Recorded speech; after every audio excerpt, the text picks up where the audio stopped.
Listo. Anderson, fíjate si ya. Sí, señor, ya. Listo, mijo.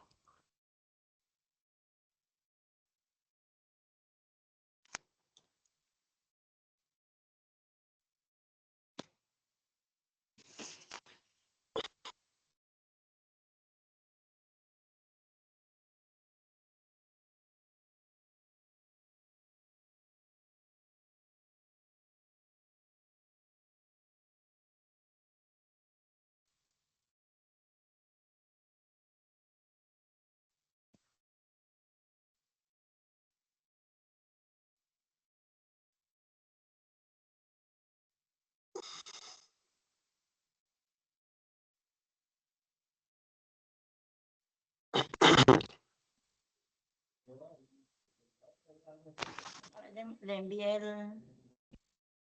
el... Bueno, buenas noches. Pues mi nombre es John Anderson Llanos Quintero, estudiante pues, de Radiología Práctica 3. Mis prácticas las realicé en Angiosur, Itagüí, y el tema del caso clínico es meningioma por angioresonancia cerebral contrastada.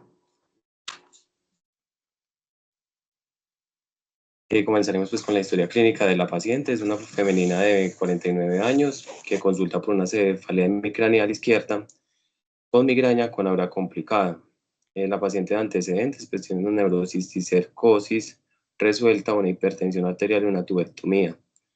La neurosis de cisticercosis, eso se trata de una infección del sistema nervioso central debido a la carne de cerdo, que es parasitaria, que esa también puede causar pues, la epilepsia crónica en un paciente si no se trata. Y la tubectomía, pues ya la ligadura de trompas, como por aclarar esos términos. Hablando de anatomía, vamos a tratar por la anatomía del cráneo.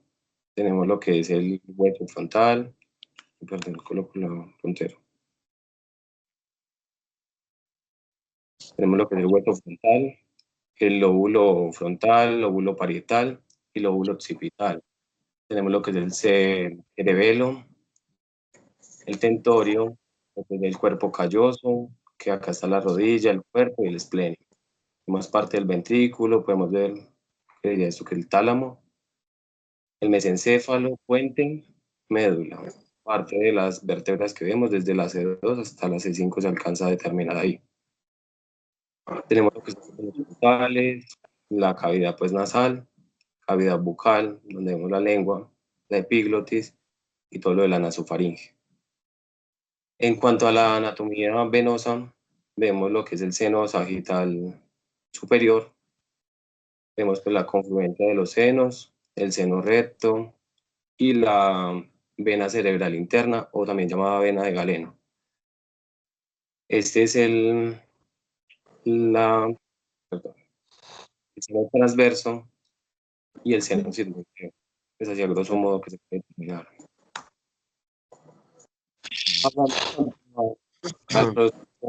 Fue el estudio que el paciente fue una angioresonancia cerebral contrastada más resonancia. Este estudio de imagen no invasivo utiliza campos de magnéticos, como lo sabemos, pues es la resonancia magnética para obtener imágenes detalladas de lo que son las arterias y las venas, con ayuda pues, del gadolinio, que el gadolinio es un contraste que nos ayuda como a, no sé cómo llamarlo, como llamar más la atención en cuanto a la imagen. Acá también podemos descubrir lo que son los aneurismas, las malformaciones arteriovenosas, una estenosis que no se vea o no se note en las primeras imágenes. En cuanto al equipo, pues el equipo que maneja Angiosur es un resonador Philips 1.5 Tesla, que es un equipo de alta tecnología y alta calidad en la imagen, que tiene buena resolución y dentro de lo que son los resonadores tiene imágenes o bueno, procesamientos más rápidos. Tenemos el inyector, que es de marca Bayer Medra, que este inyector tiene cabezal. Tiene dos cabezales, uno para lo que es el medio de contraste, el otro para lo que es la solución salina. El botón de inyección, eyección. En el puesto de mando, donde podemos medir lo que es el caudal, el volumen que se va a administrar y la presión en PSI del volumen que se va a administrar. y ya pues lo que es para administrar el medio de contraste. Para este tipo de procedimientos o proceso de estudio que vamos a hacer se usa una bobina de cabeza, que este nos va a ayudar a enfocar como la señal más para obtener la imagen que tenemos de interés, que en este caso es el cerebro. Tenemos los insumos que se utilizan son pues un Venojet preferiblemente como medio de contraste, que sea 18, en caso de que no pues sería un 22 y ya por último pues sería un 20 o un 22 ya por último. Una extensión de anestesia que se usa para conectar al inyector, la solución salina que es con lo que recargamos el inyector, el gadolinio que es el medio de contraste que nos va a ayudar. Lo que hace el gadolinio es acortar el tiempo de relajación de 1, haciendo que se vea pues más hiperintensa la zona de interés. En el caso de la paciente pues encontró un meningioma que captó como esa parte la parte que analizamos gadolinio. La preparación del paciente, pues retirar objetos metálicos, sabemos que es un campo magnético donde pues algo que no sea compatible pues se va a pegar al resonador y pues puede causar o daños y todo eso. En cuanto a preguntas, pues preguntarle al paciente si tiene posibles implantes metálicos como marcapasos o materiales de osteosíntesis. La mayoría de materiales de osteosíntesis que ahora se pone es compatible con los resonadores, pero pues igual se tiene que preguntar al electrofisiólogo en caso de que es marcapasos y todo eso. El consentimiento, que es algo muy importante para ingresar al resonador y para aplicar medios de contraste, porque el paciente siempre debe autorizar que se le aplique medio de contraste y que se quiera hacer el examen, obviamente. En cuanto al protocolo, pues tenemos el posicionamiento del paciente primero. Es un paciente que va a ir en posición supina, se le coloca unas diademas porque sabemos que el resonador genera un tipo de ruido cuando se adquiere cada una de las secuencias. Se pone la antena de cabeza, se prende el láser, que es como el que nos ayuda el posicionamiento del paciente, se pone perpendicular a estas líneas que tiene la antena. Se llega hasta ese punto y se coloca en punto cero para que el resonador lo ubique solo. Para iniciar, pues la programación de la secuencia se inicia con un sorbet o localizador. Ese sorbet o localizador es como el escanigrama en el TAC, que se usa como para el patrón referente para saber dónde voy a hacer las secuencias o dónde voy a estudiar. Como les decía, pues estamos hablando del cerebro. Acá me lanza 3 planos, que es plano sagital, plano axial y plano coronal, que es donde vamos a trabajar principalmente.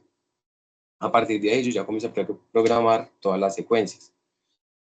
Se hace otro sorbet, que el sorbet es PCA, que es como geografía de contraste de fase, que lo que usa es como una técnica para visualizar el flujo sanguíneo sin medio de contraste, solamente por medio de velocidades. Como la velocidad es como la perfusión que tiene, según lo que yo le indique. Esto que es PC Velocity es esa perfusión. Entonces, si yo necesito captar algo venoso, para hacer el sorbet PCA se hace con el 20, la parte venosa, 20 centímetros sobre segundo. Ahorita que me vaya a mostrar el TOF, se hace con la arterial, que es con 60 centímetros sobre segundo. Para programar la T1, siempre en la pantalla van a salir como estos 3 planos, donde yo siempre tengo que ver que todos estén alineados de acuerdo a lo que yo vaya a captar en el momento. En el momento, pues vamos a hacer la T1, 3D sagital, tridimensional. Acá nos muestra cómo se captó después de hacer el posicionamiento. Siempre se tiene que verificar que capte todo, pues que no quede todo muy raso. Digamos, en el caso de acá, pues coge todo lo que es el seno sagital superior, la confluencia, toda esta parte de acá. A partir de este plano T1, 3D sagital, se hacen unas reconstrucciones. Normalmente estas reconstrucciones las hace bueno, lo noté yo que lo hacían también por ganar tiempo, porque sabemos que este tipo de procedimientos o de estudios demora mucho. Si yo puedo hacer una reconstrucción entonces en coronal y en axial, pues se hace el proceso y se adelanta. Dentro de lo que yo estuve en práctica, pues nos enseñaban que eran uno alineado de acuerdo a los oídos. Entonces acá vemos que están los oídos en el plano coronal y en el plano axial se alcanzan a dimensionar acá. Y ya después pues subíamos lo que se llama el bloque, que son esas líneas rojas, pues que es como es algo improvisado porque no alcancé a captar como tal la imagen en el equipo. Y ya pues tenemos esas reconstrucciones que lo vamos a, perdón, me devuelvo, que ya vamos a tener otra vez estas tres imágenes, pero ya reconstruidas en coronal, en axial y en la T1 sagital que ya teníamos. En cuanto al MIP TOF 3D, ese TOF es la angiografía que se tiene como ya lo arterial. Eso no necesita contrastes. Lo que hacemos en esto es planificar sobre el, como que no corte el polígono de Willis. Esta banda de saturación que vemos en la parte de arriba se pone para evitar que haya una contaminación venosa, porque acá el área de interés en el TOF es la parte arterial. Entonces se pone, la banda de saturación lo que hace es como, ¿cómo le explico? Como evitar el movimiento, digamos, el flujo del, sea el seno venoso o sea del líquido cefalorraquídeo si es más abajo de la secuencia, o en el caso cuando se hacen de tórax y abdomen, de la aorta. Entonces se coloca esta banda de saturación para evitar la contaminación. En esta parte del cajón, lo que se hace es, desde la parte del foramen oval hasta la parte de acá arriba, 1 centímetro más arriba del cuerpo calloso, se toma esa secuencia para obtener esto que vemos acá, que es la arterial, donde podemos evidenciar acá las carótidas, podemos ver la vena basilar, o las vertebrales que pues, forman la basilar, y las comunicantes. En este tipo de procedimientos, bueno, en la resonancia hay algo muy importante, que cada paciente es un mundo. Pues eso me lo dijeron ahí, me parece que es muy enfático, porque de acuerdo a la patología del paciente o por lo que viene el paciente, se hace el procedimiento o el protocolo. Siempre se debe estar pendiente de los cajones, porque si yo lo veo alineado, puede que en el coronal se me movió y no quedó centrado. Entonces eso hace que me distorsione la imagen. Me distorsione en cuanto a cómo la voy a ver cuando tenga el resultado. Acá obtenemos una T1 axial, que esta T1 axial es por protocolo que se hace cuando hay una tumoración o masa. Se hace pre y post contraste. Esto se hace porque ya desde el principio habíamos notado que había una hiperintensidad en esta parte de acá, que es la parte parietal izquierda del paciente. En cuanto a T2, el T2 se programa de acuerdo al cuerpo calloso, perpendicular al cuerpo calloso, a la rodilla y el esplenio. Lo mismo, normalmente todo este tipo de programaciones para el cerebro se hacen como desde la misma manera. El que cambia es como la parte del TOF, porque se toma es la parte arterial. Pero todos son desde el vértice hasta el agujero oval. Normalmente que coja todo el cráneo y cerebro, para que no se pierda ninguna información que pues sea valiosa para el radiólogo. Acá está la T2 axial.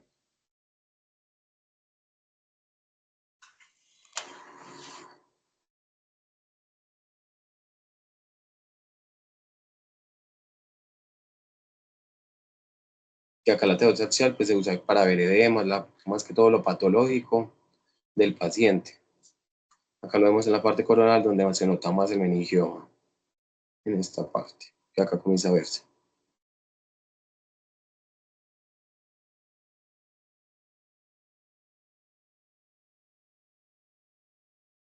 En la parte del FLAIR se hace la secuencia del FLAIR. El FLAIR es más que todo para ver como si hay un infarto cerebral, pues se hace por protocolo, para ver si hay un infarto cerebral, si hay de pronto problemas en la sustancia blanca.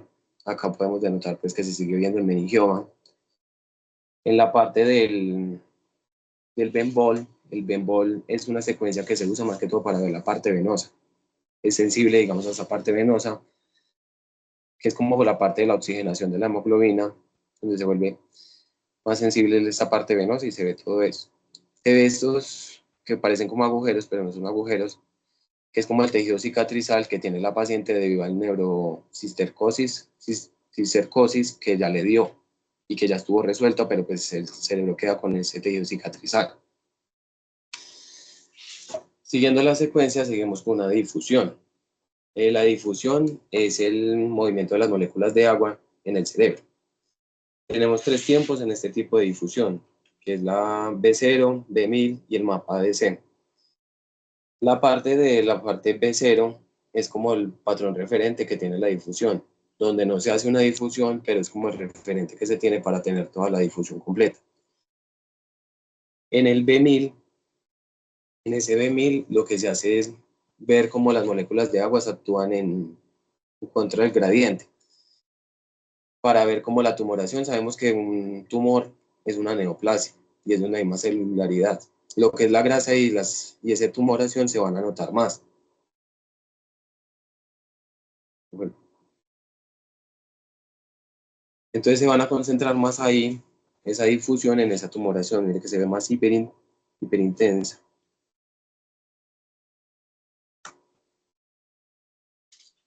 Y ya en el mapa DC es donde se tiene como la imagen paramétrica que se crea a partir de pues, los datos de imágenes de todas la B0 y B1000, para mostrar en sí dónde fueran las moléculas de agua, dónde se movieron más.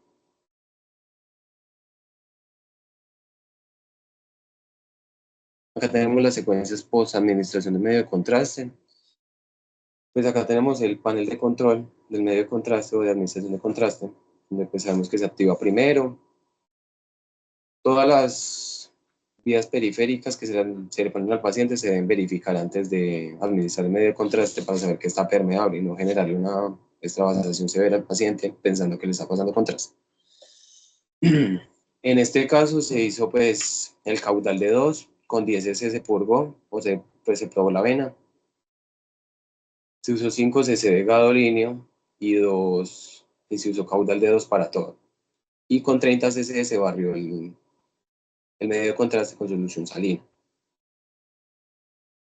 Después de esto ya tenemos pues una fase venosa, PSA, otra vez angiográfica, sagital, que es donde vemos pues que ya está en medio de contraste y se nota más el medio de contraste. Esta es una sagital. Acá notamos el meningioma.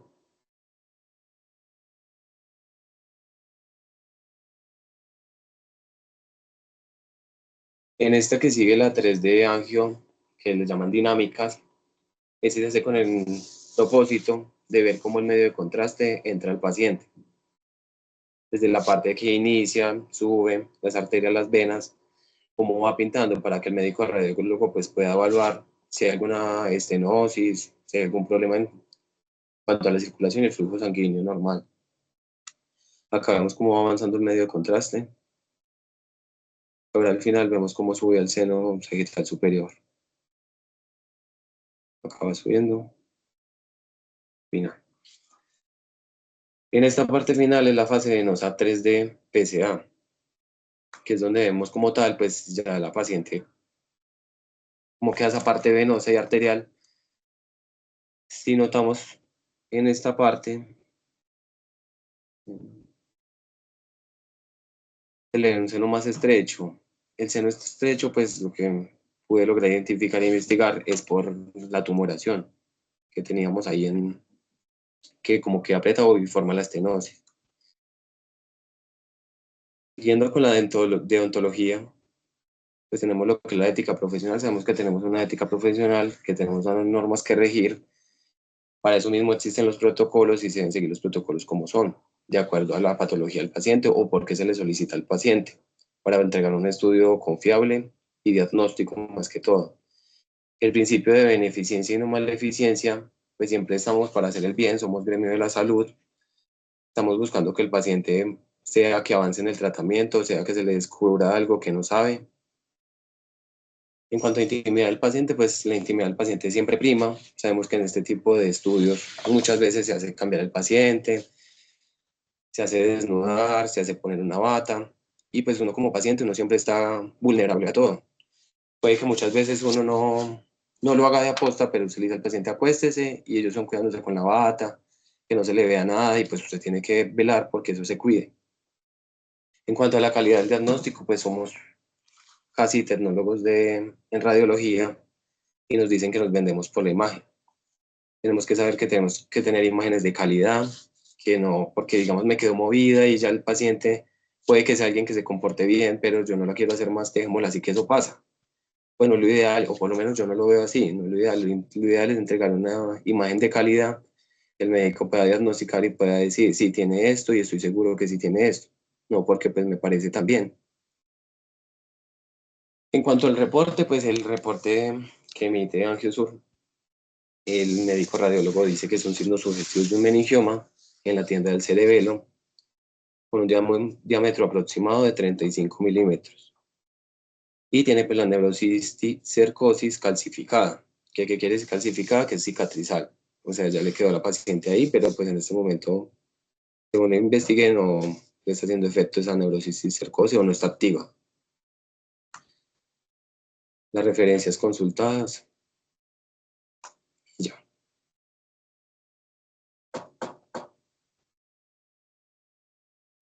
Anderson, muchas gracias. Eh, ¿Tienen alguna pregunta, John? ¿Tú tienes algo que decir? Por aquí en el chat vi que alguien hizo una pregunta. Dale tranquila, si quieres resuélvela primero.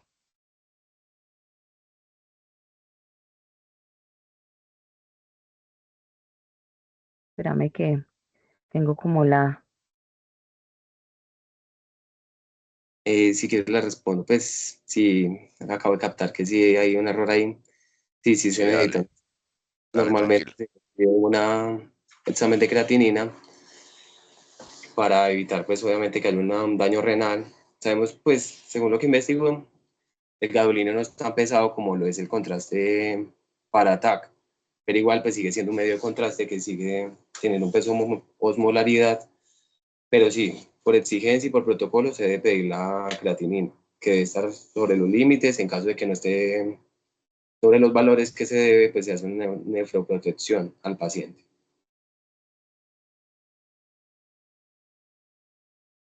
Ok, gracias, Anderson. Anderson, hazme un favor. Devuélvete a las secuencias, porfa.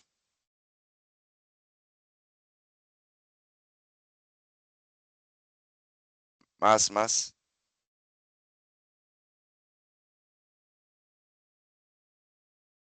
Ay, no, otra. Una menos. Eso, ahí. Mira, no, en la anterior. No, en la anterior, hijo. Hacia adelante. No, hacia adelante. Más. Otra. Ahí.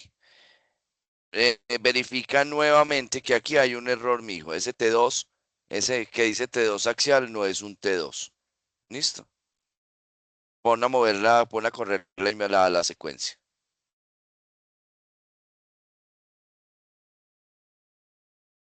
Mira, ¿qué secuencia es esa? ¿Cómo se ve el líquido?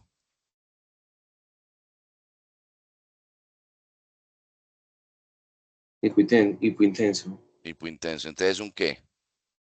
un T1. Es un T1, no es un T2. ¿Listo? Pon a correr la coronal y vas a mirar la diferencia. ¿Sí? Pon a correr la coronal. ¿Sí ves? Mira cómo se ve el líquido y compara. ¿Sí ves? Sí, señor.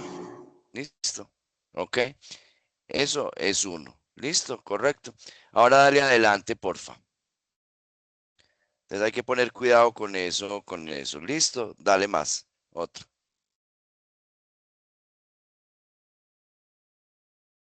Pasa tranquilo. Pasa eso. Ahí. Para ahí. Anderson, esta foto, la primera, la del panel, ¿sí? Le falta, o sea, lo que yo les digo, le falta un poquito de cariñito, ¿sí? Correcto. Acuérdate que tú estás haciendo una presentación, ¿sí? Y tú mismo lo dijiste ahorita, o sea, estamos trabajando con imágenes y tenemos que ser supremamente pulidos. Y no es solamente, como tú mismo decías, ahí se ve, ¿listo? O sea, esta foto, correcto, la puedes o tomar de frente, que te quede bien de frente, o simplemente por editarla y ponerla que se vea derecha, que se vea más estética, que no se vean las cosas que hay atrás. Listo, es como darle esos cariñitos a las cosas para que la presentación, para que tu buena presentación que existe, la excelente presentación, quede mucho mejor y no se vea con esos baches. Y la gente inmediatamente lo va a notar, ¿sí? Correcto. Sí, De resto me pareció muy buena, me pareció que la investigaste bien, me parece que falta otra de las cosas que le vi, pues, y que quiero ya, eso no es como de lo tuyo, sino como la de los pobres cerditos que la neurocisticercosis se la achacan es al pobre cerdito, pero no es el cerdo en sí, el cerdo es solamente el huésped de, del bicho, digámoslo así, del E. coli, es solamente el huésped. ¿Por qué? Porque el E. coli normalmente se encuentra en la tierra, se encuentra donde hay desechos humanos, por ejemplo, y lo que pasa del pobre cerdito es que el pobre cerdo se come esas hortalizas, esas cosas, donde normalmente están los chiqueros o los corrales, ¿sí? Y por ahí son los desagües de las aguas negras de las casas, ¿sí? Correcto. Entonces, el pobre cerdo se come lo que hay, las maticas que hay afuera, ¿sí? Que es la huerta de la casa, y ahí en esa es donde ve el E. coli. Entonces, el cerdo es solamente un conductor de esa patología. Entonces, no la podemos achacar al pobre cerdito, que todo el mundo es la achaca, y el pobre también es un o sea, una víctima ahí porque él también la coge, pero la coge por otros medios. ¿Listo? ¿Ves? Eso es como a manera de información para que para que lo tengamos en cuenta. De resto me parece que estuvo bien. Me preocupó un poquitico que se veía el apellido del paciente. Listo, acordémonos que ante todo la privacidad del paciente. ¿Sí? Listo. Pero no, o sea, me parece que te fue muy bien, se nota que lo preparaste, que lo estudiaste, que lo investigaste. No, eran esas cositas y felicitaciones, mijo. Muchas gracias, profe. John, muchas gracias. Anderson, muchas gracias por tu presentación. Está el profe Gracias. Anderson, también lo vi, claro, por ahí. El profe Ah, Anderson, sí, sí, por ahí lo vi. No sé si todavía estará. El miremos a profe ver. Anderson lo vi Hola, ahoritica. profe, buenas Sí, ahí noches. está, véalo, ahí ¿Cómo está? está. Sí, estoy Hola, viendo profe la Anderson, ¿cómo presentación. estás? Muy bien, ¿ustedes cómo están? Muy bien, muchas gracias. No, no, Somos la presentación oídos. no, la presentación estuvo muy completa. Sabemos que el mundo de la resonancia es bastante amplio para abarcarlo todo en una presentación corta, en una rotación tan corta, pero creo que los fundamentos básicos que se necesitan, pues el estudiante se ve que se esmeró, que ha entendido varias cosas básicas que son importantes y creo que lo plasmó de la mejor manera. Hay cositas para corregir, pero son propias, sabemos de la experiencia que da el hacer resonancia como tal. Yo tuve la oportunidad de tener a John Anderson en un periodo pasado y sé que es un joven muy aplicado y con muy buen potencial. Entonces, felicitaciones, John Anderson. Muchas gracias, profe. Bueno, ¿quién tiene algo, alguna otra pregunta o continuamos? ¿Quién quiere continuar? Yo, profe, continúo yo. Listo. Espérame un momento.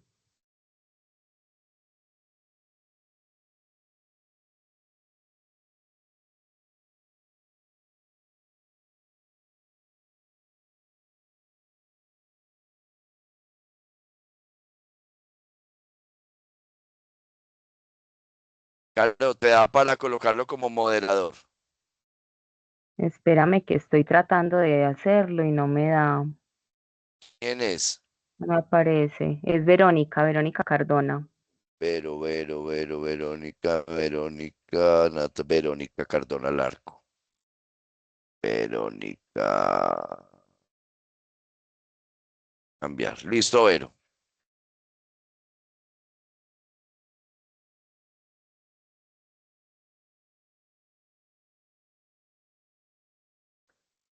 Pueden ver la presentación, la pantalla Sí, señora. y cámara. Sí, señora. Listo. Bueno, mucho gusto, muy buenas noches. Mi nombre es Verónica Cardona. Yo soy estudiante de práctica clínica 3. También realicé la rotación con la clínica Angiosur en la ciudad de Itagüí. El caso clínico que les vengo a presentar el día de hoy es relacionado con el área de hemodinamia. Es una angiografía de miembros inferiores y posterior a los hallazgos se le realiza al paciente una angioplasia de miembro inferior derecho. Les voy a hablar un poquito como de lo que es el angiograma y lo que es la angioplasia en el servicio de hemodinamia. Relacionado con el angiograma, pues es un procedimiento médico que también utiliza rayos X con la finalidad pues de evaluar todo lo relacionado con vasos sanguíneos, como arterias y venas, verificando pues como la permeabilidad y pues así diagnosticar aneurismas, coágulos, estrechamientos, algunas estenosis que de pronto el paciente pueda estar presentando o en casos ya extremados, pues digamos una oclusión completa que requiera amputación del paciente.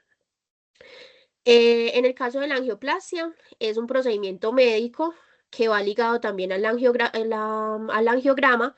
que es con la finalidad de actuar como terapéuticamente. Es un procedimiento pues que se caracteriza por abrir arterias o vasos que estén estrechas o bloqueadas con la finalidad de restaurar como tal el flujo sanguíneo, como lo vemos pues en la imagen, que el paciente tiene un puente o un estén a nivel del miembro inferior. Pasando a la anatomía, les voy a hablar un poquito sobre la circulación de miembros inferiores. Entonces, iniciando pues como por el lado izquierdo, vamos a obtener de la región vascular la arteria aorta abdominal. Generalmente en los estudios de miembros inferiores siempre se debe tomar desde esta región, tanto para identificar la aorta abdominal como las arterias renales. Acá no vemos tanto las arterias renales, pero pues se debe abarcar desde esa zona. En la parte de la bifurcación, acá abajo, ustedes están viendo mi cursor. Sí, Vero. Sí, se Ah, está. bueno. Listo, entonces acá en la partecita donde inicia la bifurcación tenemos las arterias ilíacas comunes, tanto izquierda como derecha. Eh, en la próxima bifurcación de cada una de las arterias ilíacas comunes encontramos lo que es la arteria ilíaca interna, que es la que nos irriga la circulación hacia los glúteos, y la arteria ilíaca externa, que es como la que irriga la circulación pues hacia el resto del miembro inferior. Pasando pues como como lo vemos en la geografía, es básicamente pues estas otras dos imágenes de referencia que les adjunté.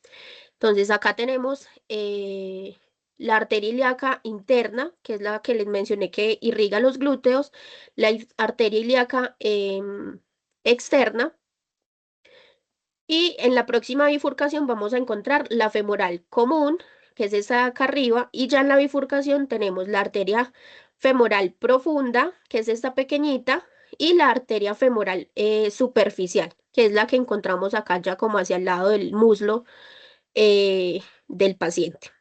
A nivel de la zona patelar vamos a encontrar la arteria poplítea, que posteriormente se va a ramificar como en tres áreas. La que encontramos como hacia la parte distal del paciente se denomina una arteria tibial anterior, perdón, arteria tibial anterior. La que vemos en el medio es la arteria fibular o también conocida como tronco tibio peroneo. Y la que vemos hacia el lado medial del paciente, pues es la arteria tibial posterior, perdón. Bueno, les voy a hablar un poquito sobre el caso clínico, teniendo pues como de base la anatomía que acabamos de ver. El paciente es un paciente adulto mayor de 80 años que tiene un antecedente de enfermedad arterial oclusiva de miembros inferiores. Esta enfermedad pues se crea por la falta de adherencia a tratamientos, por no llevar una vida sana, me refiero pues como al consumo de grasas y otros alimentos que puedan pues como ocluir más que todos los vasos sanguíneos. El paciente tuvo en el 2024 un episodio de isquemia crónica agudizante, el cual pues se determinó para esas fechas realizar una cirugía que se llama derivación femoropopítlea, también se conoce como puente o bypass femoropopítleo, que consiste en crear como un acceso vascular secundario a la arteria nativa del paciente. Entonces, esto se puede generar por un vaso sanguíneo de vena del paciente de algún otro lado del cuerpo del paciente o se puede generar por un injerto sintético, que es como un tubo, pues que es como un tubo que sirve como región vascular. Entonces la finalidad es como derivar la circulación de esa zona ocluida para, como medida de salvamiento para no hacerle amputación al paciente. Imagenológicamente, pues se vería como en la imagen que vemos en este ladito. Bueno, al paciente llega a la institución con un mes sugestivo. También nuevamente hay una oclusión del puente femoropopliteo. Acá tenemos una tomografía con una reconstrucción 3D que se le tomó al paciente antes del ordenamiento de la angiografía, donde podemos observar que no hay ninguna circulación a partir de la arteria femoral profunda.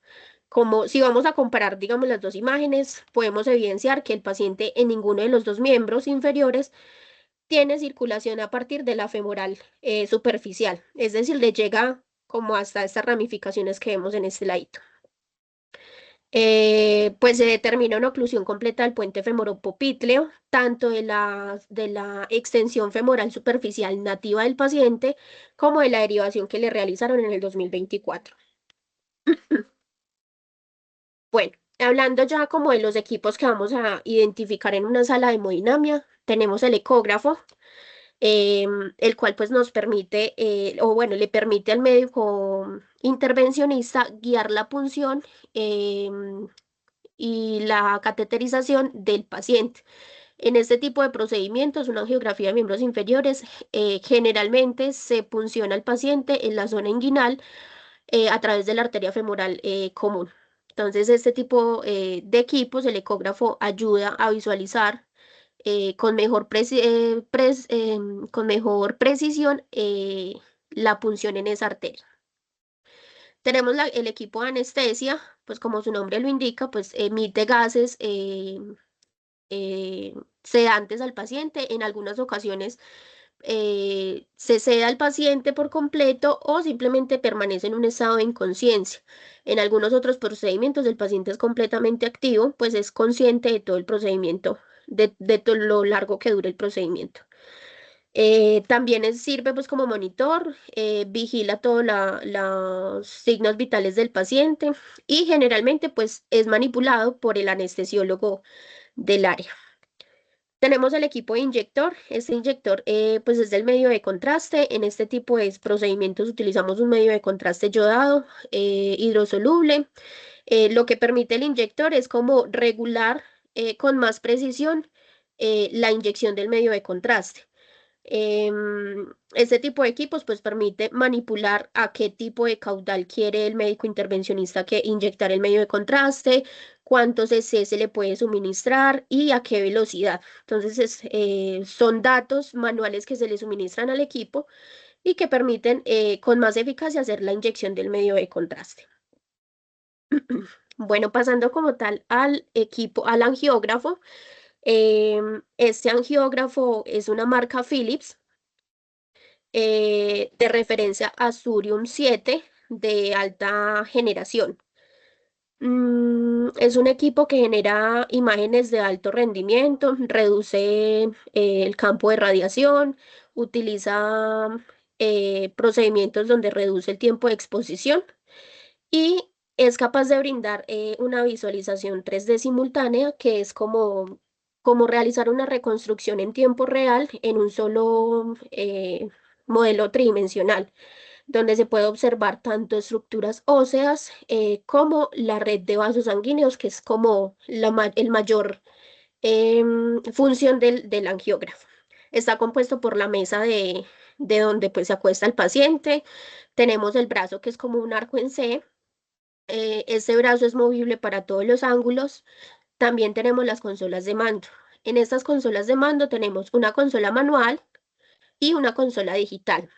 En ambos se pueden hacer, digamos, las mismas funciones, pero pues todo lo relacionado con la movilidad de la mesa y el arco siempre va a ser desde el comando manual. Entonces tenemos un primer botón, que es el que les estoy señalando, se llama botón flotante, es el que nos permite movilizar la mesa hacia cualquier dirección que el médico intervencionista necesite evaluar pues en el estudio. Tenemos un segundo botón que es el que permite subir o bajar la mesa a la altura de comodidad del médico intervencionista. Tenemos el segundo botón que es el que nos permite subir o bajar o voltear en una dirección 360 grados el detector de imagen, que sería este.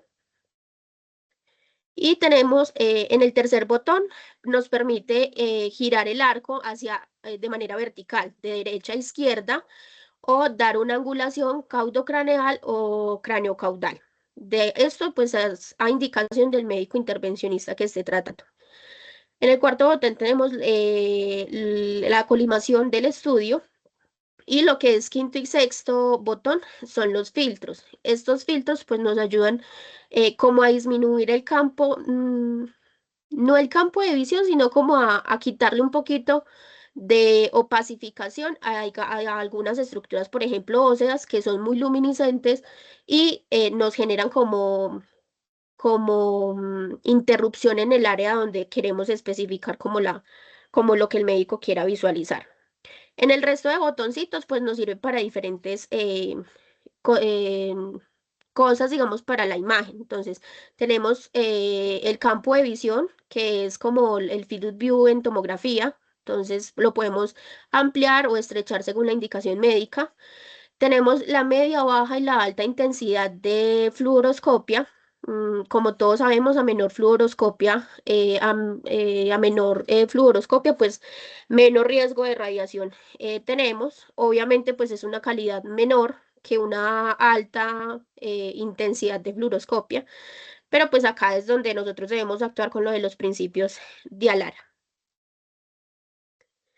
Bueno, también vamos a encontrar tres monitores. Dos de los monitores se encuentran en el exterior de la sala y la pantalla de visualización, que es con el que el médico se apoya a través de la fluoroscopia para visualizar todo el estudio que se encuentra en el interior de la sala. En el primer monitor, pues vamos a encontrar todos los datos relacionados con el paciente, todos los datos demográficos, donde vamos a dar ingreso al paciente para que aparezcan esos mismos datos en la sala de hemodinamia y pues donde podemos también visualizar parte de los estudios de pacientes anteriores o imágenes de pacientes anteriores. En el segundo monitor, digamos que en la segunda y la tercera imagen son parecidas. El segundo monitor siempre va a visualizar todo lo que se esté haciendo en la sala de hemodinamia, solamente que es un monitor que está pues en la zona externa de la sala. Mientras que en la última imagen, pues es la pantalla que está interna dentro de la sala de hemodinamia. Entonces se puede visualizar, son las mismas imágenes, solamente que dentro y fuera de sala de hemodinamia. Bueno, dentro de los insumos, la sala de hemodinamia siempre va a generar, siempre se va a considerar una mesa estéril para la manipulación de los insumos que se van a utilizar en los procedimientos. Vamos a tener unos insumos básicos que son jeringas de varios centímetros cúbicos. En este caso, pues fue utilizado jeringas de 10 cc y de 3 cc. Vamos a utilizar agujas número 18, que es para dilución de algunas soluciones o para pasar soluciones de un envase a otro. Tenemos la aguja número 26, que generalmente la utiliza el médico para aplicar la roxicaína en la zona de punción del paciente. Gasas estériles, guantes estériles. Guantes se le suministran tanto al médico intervencionista o el tecnólogo que va a asistir al médico y a manejar el equipo. Tenemos los campos los campos estériles. Estos campos estériles están tanto en la mesa de insumos como cubriendo al paciente. Lo único visible del paciente debe ser la zona de punción para que el resto no contagie las cosas estériles. La solución antiséptica que se realiza, que se le aplica al paciente en la zona de punción con un lavado previo. Tenemos el medio de contraste, en este caso es un medio de contraste yodado hidrosoluble, se utiliza en la clínica angiosolila iopromida. Tenemos la roxicaína al 2%. Esa roxicaína, como les mencioné, solamente se utiliza para la zona que se va a puncionar en el paciente. La heparina sódica, esta heparina sódica se aplica 1.5 en la solución del medio, en la solución salina. Esto lo que hace es actuar como antitrombólico durante el procedimiento para no generar coágulos o trombos que puedan afectar la integridad del paciente. Tenemos la solución salina. Tenemos un set de micropunción que, como su nombre lo indica, es para la punción del catéter y adecuar el introductor. Dos riñoneras, que una se va a utilizar para la solución salina y la otra para el medio de contraste. Tenemos el introductor, en este caso fue un introductor de 6 French. Los French hacen referencia como al calibre o al grosor que tiene el introductor y eso depende de dónde se vaya a cateterizar el paciente, como dependiendo de la arteria. Bueno, tenemos una guía hidrofílica. Esta guía hidrofílica, pues como su nombre lo indica, guía al catéter a través de los vasos sanguíneos. Por decirlo coloquialmente, es como un alambrito flexible que se puede introducir desde cualquier vaso sanguíneo y lo que hace es guiar el catéter, pues como para que no haya herniaciones dentro de alguna zona vascular. Herniaciones son como que se haga nudito esa guía dentro de algún vaso sanguíneo y pues afecte el paciente o haga alguna ruptura. Tenemos los conectores tubing. Estos conectores generalmente van conectados al inyector del medio de contraste y en el otro extremo a una jeringa de 10 o de 20 cc.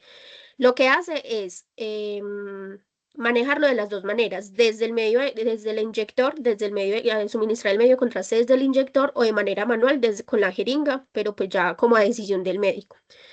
Vamos a utilizar un catéter pigtail, que es esto mismo, sino que es muy largo.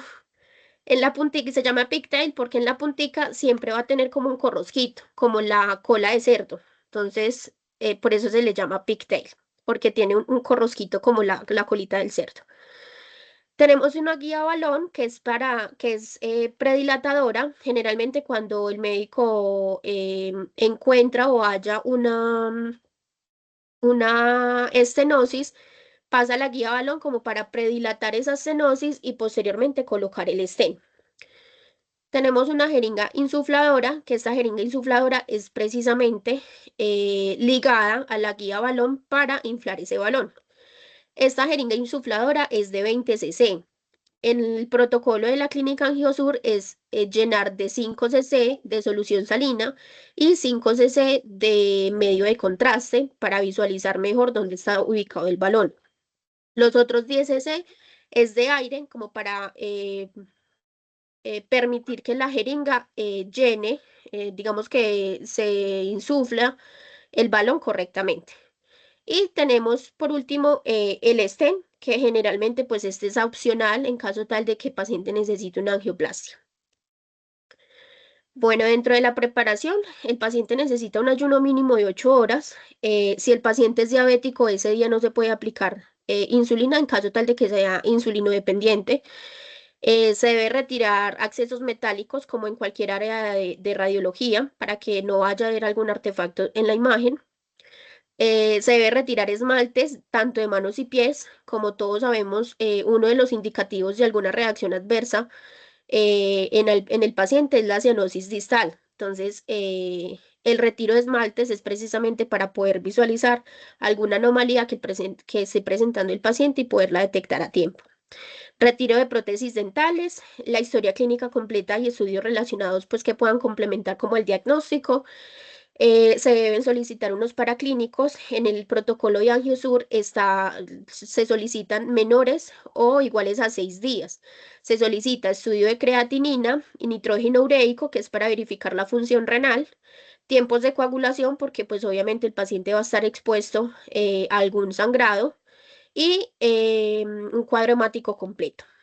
El paciente debe estar con un acceso venoso permeable, con un yelco calibre número 18 en caso tal de que haya que hacer como alguna intervención de urgencia. Suspender el uso de medicamentos en caso de pacientes anticoagulados como la rivaroxaban o la pixaban, mínimo 48 horas antes del estudio. Y el más importante, el llenado del consentimiento informado, tanto explicarle al paciente a qué estudios va a ser sometido y que se le va a suministrar un medio de contraste que nos va a, a, a visualizar como mejores estructuras, ayudar como a visualizar mejores estructuras. Entonces debe ir el consentimiento informado, tanto el medio de contraste como la aceptación del estudio que se le va a realizar. Bueno, dentro de la protección radiológica, dentro de las áreas de hemodinamia siempre se va a utilizar los elementos de protección personal, lo que es gorro, tapabocas, guantes y en caso de asistir al médico o de manipular el equipo, siempre se va a llevar guantes estériles. El equipo de protección radiológica, que sería el chaleco plomado, el protector de cuello, que también es plomado, y en algunas instituciones se utiliza las gafas que pues también son plomadas. Con Angiosur, en la sala de hemodinamia, tenemos dos medidas de protección adicionales, que sería la mampara de cielo y la mampara de piso. Dentro de la mampara de cielo, pues es una barrera de protección que utilizan generalmente el médico intervencionista para proteger la parte superior del cuerpo y la mampara del suelo para proteger la parte inferior. Y por último, pues el dosímetro, perdón, que pues nos identifica como tal la radiación adquirida. Dentro del posicionamiento y las proyecciones. En el posicionamiento siempre va a haber uno. El paciente debe ir de manera de cúbito supino. em, Siempre va a manejar como esa posición. Y en las proyecciones tenemos dos, que sería la P o punto cero, que también la conocen en la sala de hemodinamia, que es que el angiógrafo no puede tener ninguna angulación, tanto caudocraneal como craneocaudal. Y siempre debe ir perpendicular a la zona pues, que se esté visualizando. En algunas ocasiones, según el médico intervencionista, solicita unas oblicuas anteriores izquierdas y estas deben ir con una angulación a 45 grados, con un caudal cero y una craneocaudal cero también. Pero pues esta ya es a petición del médico tratante. Bueno, dentro del proceso, como les mencioné, en este tipo de estudios, el paciente debe ir cateterizado a nivel inguinal en la región de la arteria femoral común. Entonces, se visualiza de esta manera. Se va a obtener, cuando ya se cateteriza, se guía un introductor que sería este, por donde va a pasar la guía pigtail y la guía hidrofílica. Entonces, es decir, generalmente estas dos van de la mano. Esta guía hidrofílica va a través de la guía pigtail, es decir, va dentro de todo este tubito. Entonces, todas estas guías deben ir purgadas con solución salina porque no puede haber ningún tipo de espacio o burbuja que de pronto le pueda generar algún trombo al paciente. Cuando ya tengamos esas dos guías, se introduce a través del introductor y el médico intervencionista se ubica a través de la región abdominal. Entonces se va a ubicar a través de la arteria aorta abdominal y va a inyectar el medio de contraste que se va a visualizar de la siguiente manera. Entonces tenemos arteria aorta, la bifurcación de las arterias ilíacas comunes, arteria ilíaca interna, externa. Acá hace parte de la femoral común, femoral profunda, femoral superficial. Esto sigue siendo arteria femoral superficial. Y a nivel de la zona patelar vamos a obtener la arteria popitlea. La popitlea se divide en tres, que sería la arteria tibial anterior, perdón, la fibular o la troncotibio-peroneo y la tibial anterior.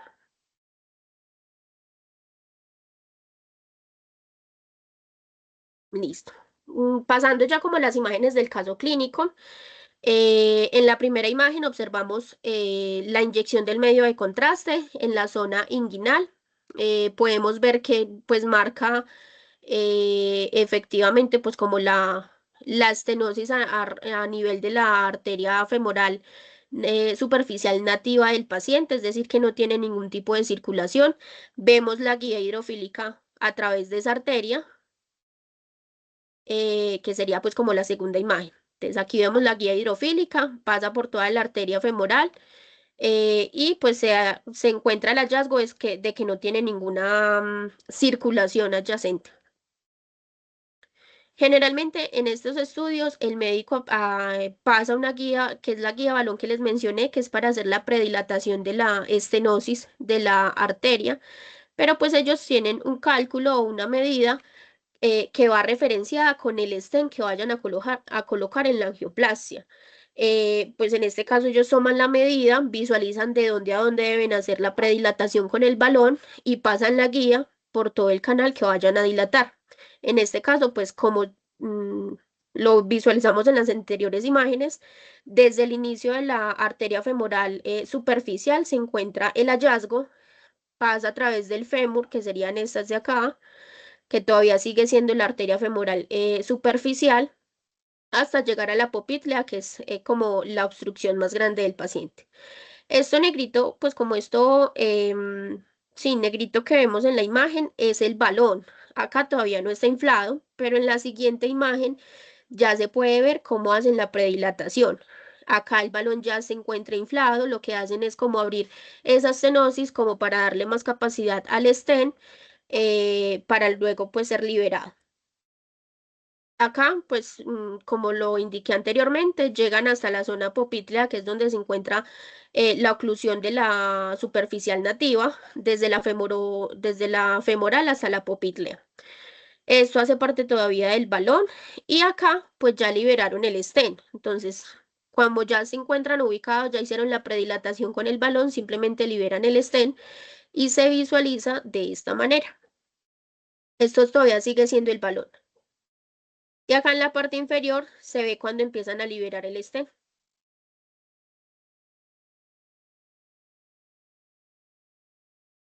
Listo. Ahí ya queda liberado. En esta última imagen, pues vamos a visualizar la permeabilidad de la arteria superficial nativa del paciente con el stent ya ubicado, pues como para verificar la permeabilidad que sí quede pues correctamente.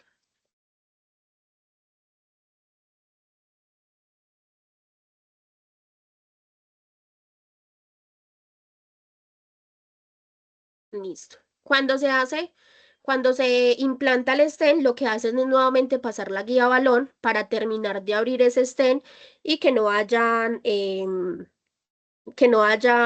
roto, digamos, ninguna fibra del stent. Entonces, lo que hacen es como volver a dilatar el balón como para fijar del todo ya el stent en el lugar ya posicionado. El método de adquisición, pues como les mencioné anteriormente, se basa por la fluoroscopia. Son frames por segundo, es decir, son muchas imágenes que se toman en un determinado periodo de tiempo. Les traje un ejemplo, pues en esta ustedes al final, pues a lo último pueden ver que son 74 imágenes. Entonces, al pasarlas todas consecutivamente se crea como una especie de película. Realmente no son videos, son muchísimas imágenes, son frames por segundo que al pasarlas por un determinado periodo de tiempo, pues crean una especie de película.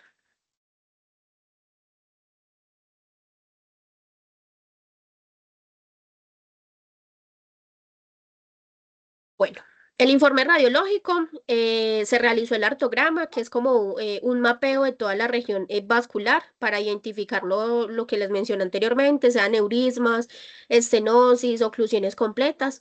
En la pierna derecha, pues se demuestra el severo compromiso de la arteria oclusiva, también con la oclusión del puente femoropopitleo. En este paciente, digamos que ya el pronóstico era muy limitado, o sea, la última opción pues, del paciente era una amputación, pero pues el médico intervencionista quiso volver a intentar desobstruir la superficial nativa del paciente. Entonces no quiso como volver a permeabilizar el puente, porque pues según la indicación del médico, digamos que para unos próximos meses ya iba a estar otra vez ocluida.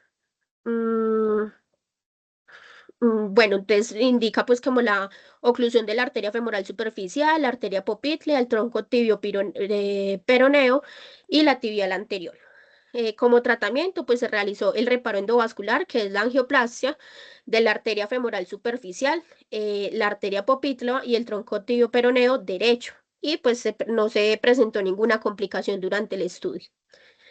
Dentro de la de odontología, pues tenemos claro que con nosotros como tecnólogos debemos utilizar todos los elementos de protección personal, tanto por el bienestar de nosotros como de la empresa o la institución donde estamos trabajando y más como a beneficio propio. Esta imagen pues hace referencia como a los malos comentarios de pasillo. Digamos que eso es muy común en las clínicas o en generalmente como en todas las empresas. Y cuando nosotros estamos vinculados en el área de la salud, pues digamos que los rumores a nivel de pasillo son muchos. Entonces, tratar en lo posible de mitigar ese tipo de rumores, de que toda la información del paciente quede detalladamente en el estudio, que nosotros como tecnólogos no tenemos ningún derecho a brindar información por fuera, y mucho menos al paciente. Salvaguardar los datos personales del paciente, como lo decía mi compañero Anderson, pues evaluar la integridad de él, tanto en estos estudios, pues son estudios que también necesitan que el paciente esté completamente desnudo, no permite ninguna ropa precisamente por la contaminación cruzada que puede haber en la sala de hemodinamia. Entonces es como salvaguardar la integridad del paciente y pues ser conscientes de que nosotros somos muy profesionales, de que no va a haber ningún tipo de morbo y darle la confianza al paciente de que está con personal de salud. El uso del consentimiento informado, pues yo creo que es uno de los documentos como más importantes. Al ser un documento legal, pues estamos salvaguardando tanto nuestra integridad como la integridad del paciente. Informarle siempre al paciente las reacciones adversas que puede haber con el medio de contraste, con el estudio, que igual eso el médico también se lo hace saber. Y relacionado con la radiación, pues tenemos lo que es tener presente siempre el principio LARA, que es básicamente como utilizar la menos radiación posible sin afectar el resultado. Entonces, pues no podemos disminuir a menos porque no queremos irradiarnos, pero pues eso va a comprometer las imágenes de calidad que pueda tener el paciente. Entonces es como tener una balanza entre lo positivo y lo que no, y lo negativo, digámoslo así, pero tener un balance. Generalmente en todas las instituciones agregan al final de los estudios el resumen de la dosis. Acá en la clínica Angiosur también permitían también tienen como un análisis de el resumen de la dosis adquirida durante todos los estudios por paciente. Y estas pues son mis referencias bibliográficas. Muchas gracias. Verónica, muchas gracias. Muy, muy buena tu presentación. John, ¿tienes algo para decirle? Hola Vero, ¿cómo vas?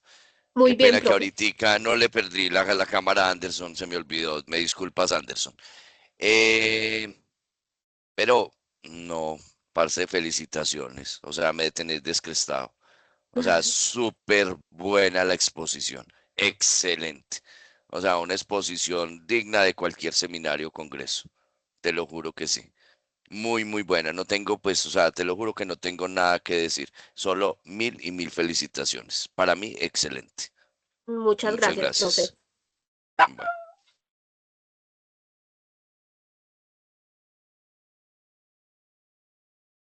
Sora, ¿tienes algo que decir? Bueno, la verdad, buenas noches para todos. Mi nombre es Zoraida, en este momento estoy haciendo mis prácticas también en el servicio de angiografía y hoy fue mi primer día. Y la verdad, tuve la oportunidad de ver muchos procedimientos y estoy muy entusiasmada. Verónica, yo no te conozco, pero pues de lo que hablaste, muchas cosas se me hicieron familiares. He estudiado por mi propia cuenta, he visto muchas cosas y me han apoyado los profesores y los tutores con mucho material para estudiar. Y la verdad, tantas cosas las puedo entender y insumos reconocer, lo del balón, tantas cosas. Entonces, Te felicito porque lo hablaste de una manera tan clara, no te enredaste, las imágenes, todo, lo de la anatomía. Entonces, también de verdad valoro mucho tu esfuerzo. Y la verdad, pues para todos no la conozco. Muchas gracias, eso era lo que quería decir. Muchas gracias, compañera. Gracias, Sora. Anderson todavía está por ahí. Profe Anderson. Yo creo que ya se desconectó, Sí, yo no lo veo. no lo veo. No, no lo veo. Listo. Bueno, ¿alguien más, muchachos? No, dale, profe.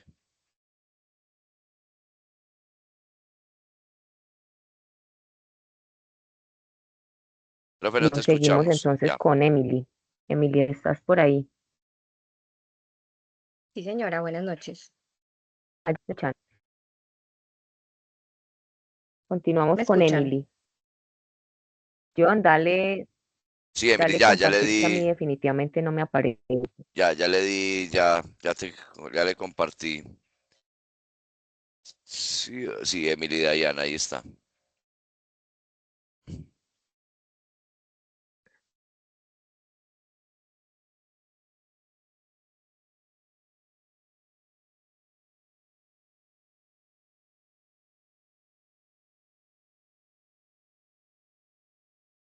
Ya.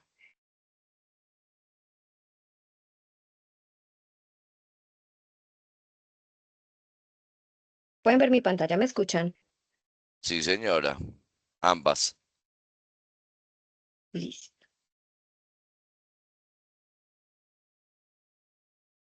Bueno, mi nombre es Emily Estrada López. El día de hoy vengo a hablarles sobre hidronefrosis por TAC con respecto a la práctica 3 realizada en Angiosur. El motivo de la consulta del paciente es un paciente masculino de 68 años que consulta porque tiene Ya, un flujo miccional. Emily, perdón, ¿por qué no lo colocas en pantalla completa, porfis? Lo tengo en pantalla completa, ¿no se ve? No. Espera.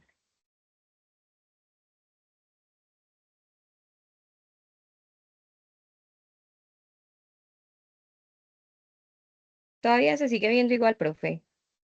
Sí, pero no, dale tranquila, dale, arranca tranquila, no te preocupes por eso. Dale, arranca tranquila. Ay, bueno.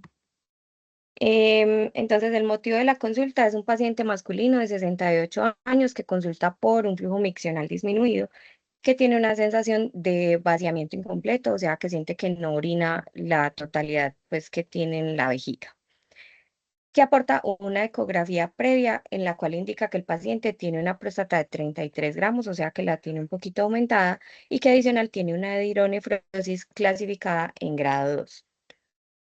Para hablar un poquito de la anatomía del sistema urinario está compuesta por los riñones, que son los órganos que filtran la sangre para producir la orina, eliminando las toxinas y los excesos de líquido.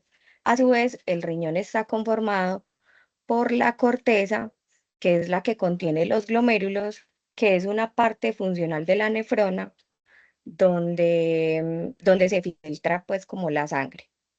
Está conformado por la médula, por las pirámides renales, que son como estos triangulitos, no sé si ven mi cursor,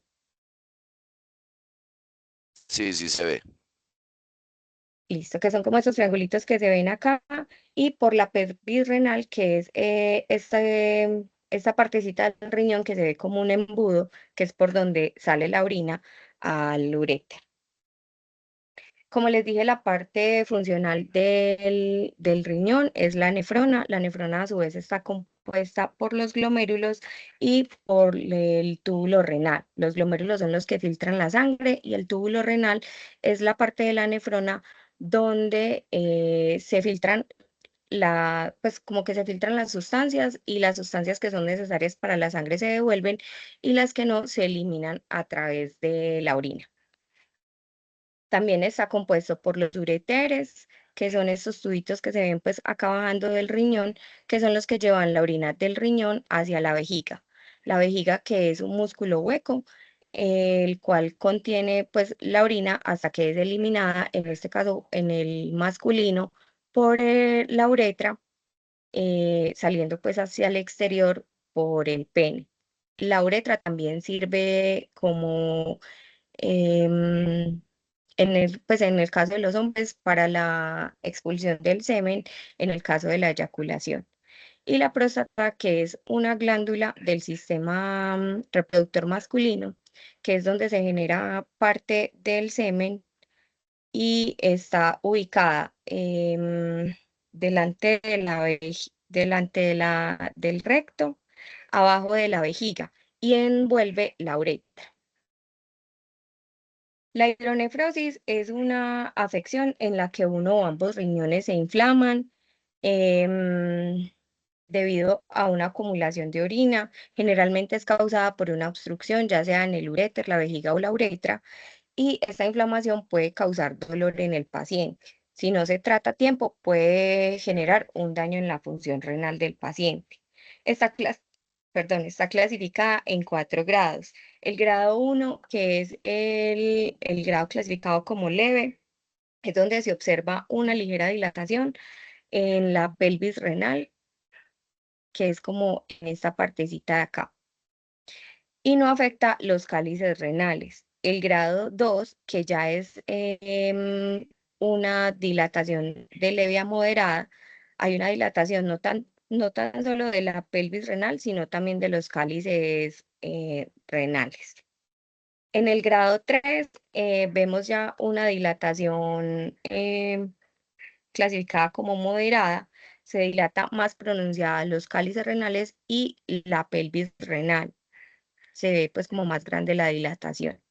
En el grado 4 se observa una dilatación severa ya de los cálices y de la pelvis renal y acompaña un adelgazamiento del tejido renal, lo cual puede indicar una afectación a nivel de la función renal. Los equipos que encontramos en la sala de tomografía es el tomógrafo. En este caso, en Angiosur utilizan un tomógrafo Philips y el inyector, que es donde se carga tanto el medio de contraste como la solución salina. Es un inyector dual. En la jeringa que está clasificada como A va el medio de contraste y en la B va la solución salina. Entonces este dispositivo se conecta a una extensión que va directamente pues como a la vena del paciente por donde se pasa pues el medio de contraste en el momento de la realización del examen. Los requisitos y la posición para la urotomografía contrastada, que fue el procedimiento que se le realizó al paciente. Al paciente se le solicita un acompañante para el examen, para el día del examen. Se le solicita que lleve la orden médica, una creatinina. Se le realiza una encuesta y posterior a la encuesta la firma del consentimiento informado. Se le realiza una tasa de filtración glomerular para saber cómo tiene la función renal y qué cantidad de medio de contraste se le podría aplicar al paciente. Se verifica que el paciente tenga un ayuno de 6 horas para poderle aplicar el contraste y que no vaya a tener pues como em, vómito o broncoaspiración en el momento de la realización. Y se le hace un acceso venoso, se le coloca un acceso venoso, ya sea con un Gelco 18 o mínimo con un Gelco 20. En la posición del paciente, el paciente se ubica en decúbito supino. Y a este paciente, por la tasa de filtración glomerular que tenía, se le aplicó una cantidad de 70 mililitros de medio de contraste y se probó el acceso venoso con 20 milímetros. Y se termina de pasar medio de contraste con 40 de solución salina. Las 3 dosis aplicadas por el inyector se pasan con un caudal de 2.5.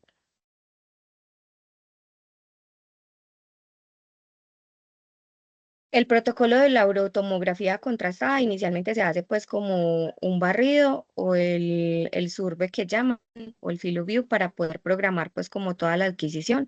La fase simple, que es la que se hace a los 0 segundos, o sea, después de la realización de la programación del escáner inicial. la fase arterial que se hace a los 30-35 segundos después de la aplicación del medio de contraste y la fase portal que se hace a los 65-70 segundos. En la arterial podemos ver como toda la parte de la arteria aorta abdominal hasta bajar pues como a la arteria renal. Y en la portal ya se ve pues como más a nivel de hígado, si de pronto el hígado tiene alguna lesión o algún, pues algo como alguna malignidad o alguna lesión pues para evaluar. Se hace una fase tardía. En Angiosur tienen un protocolo más o menos de 7 a 15 minutos realizar el tardío, que es donde ya se ve la eliminación a nivel renal. En el caso del paciente o el caso clínico del paciente, les traigo estas tres imágenes, que sería la portal que se realizó entre los 65 y 70. Podemos evidenciar el riñón izquierdo, la dilatación que tiene a nivel de la pelvis renal a comparación del riñón derecho. En la fase tardía vemos que el riñón derecho tiene una eliminación en curso y que el riñón izquierdo no lleva ni la mitad de la pelvis renal para hacer el proceso de eliminación. Entonces se le hace una fase tardía a los 30 minutos después de la aplicación del contraste para mirar el llenado total de la pelvis renal y podemos ver pues como la diferencia entre la izquierda a la derecha. Esta fase tardía de los 30 minutos al paciente se le hizo en decúbito prono para poder mirar pues como más fácil la eliminación. Estas son las dos reconstrucciones que se le hicieron al paciente en la fase tardía. Podemos evidenciar que en la de los 7 minutos todavía no se ve el ureter pues como con el medio de contraste, con el RASE del medio de contraste. Vemos el riñón derecho que sí está en la fase de eliminación. Y ya en la fase de tardía, a los 30 minutos, podemos mirar cómo está llena la pelvis renal y cómo ya el uréter empieza pues como a hacer su proceso de eliminación. Adicional vemos la vejiga, que aún contiene pues como mucho líquido. El paciente no elimina en su totalidad, puede ser por el aumento de la próstata. Como hallazgos radiológicos, el médico radiólogo indica una hidronefrosis izquierda ya en un nivel severo, que puede ser secundario a una probable estenosis en la unión pielo-ureteral, con un retardo en la eliminación del medio de contraste comparándolo con el riñón derecho. Y evidentemente tiene la glándula prostática aumentada de tamaño con un volumen aproximado de 52 centímetros cúbicos, que es compatible con una hiperplasia prostática.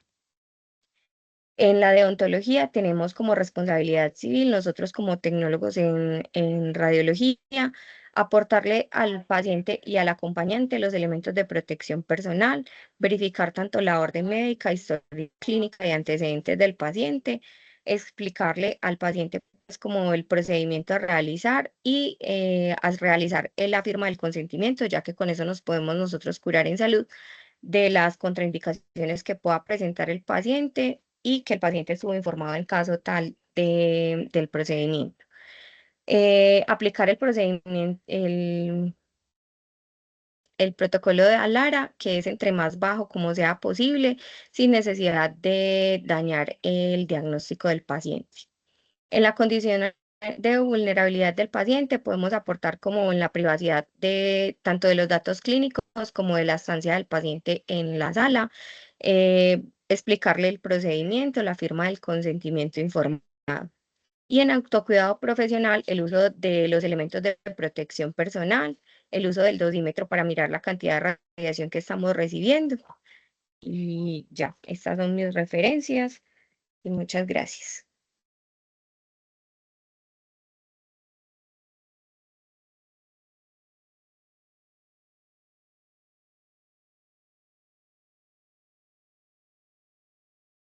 Emily, muchas gracias.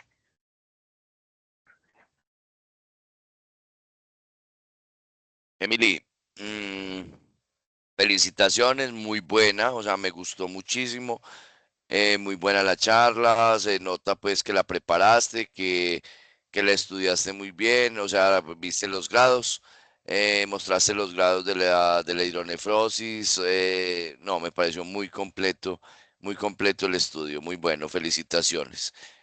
Ahí les envié al chat, les envié una fotico, ¿sí? ¿Qué es? O sea, esto es como informativo para todos, que cuando hay una hidronefrosis grado 4, ¿sí? Se llama, o sea, si uno ve la radiografía, si uno ve una radiografía, una orografía excretora o una reconstrucción en blanco y negro, es lo que se conoce como el signo de la flor de loto, ¿sí? Esa flor, la flor que sale como en los estanques, que tiene una flor que es como un lirio, así es la forma que tiene la hidronefrosis o el riñón cuando tiene una hidronefrosis que ya está en grado 4. Entonces se conoce como la flor de loto, por si alguna vez lo escuchan para que lo tengan presente. ¿Listo? Felicitaciones, Emily. Gracias, profe.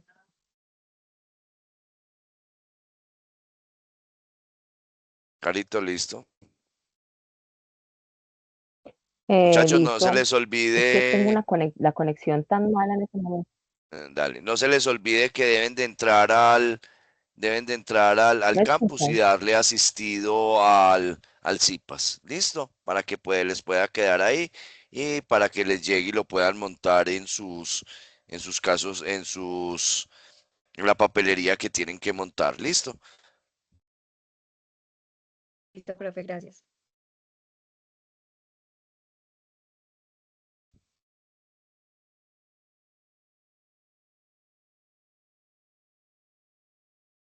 Carito, somos todo oídos.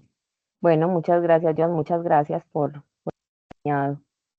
Esta era la primera vez que hacía una presentación de estas. ¿Me están escuchando? Sí, Ah, mi hija, te estamos Sí, profe. escuchando, sí, te estamos escuchando bien. Y los casos estuvieron muy buenos todos. Felicitaciones. Muy chéveres bueno. No, estuvieron muchas todos. gracias. Bueno, sí, estuvieron muy enriquecedores. ¿Alguien más tiene algo que decir? Los compañeros que asistieron.